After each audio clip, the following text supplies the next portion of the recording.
أعوذ بالله من الشيطان الرجيم. بسم الله الرحمن الرحيم.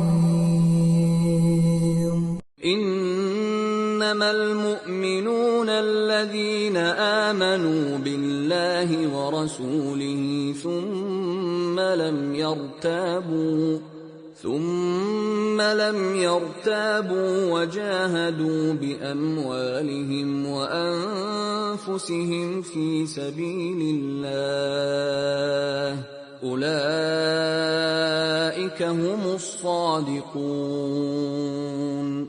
قل أتعلمون الله بدينكم والله يعلم ما في السماوات وما في الأرض والله بكل شيء عليم.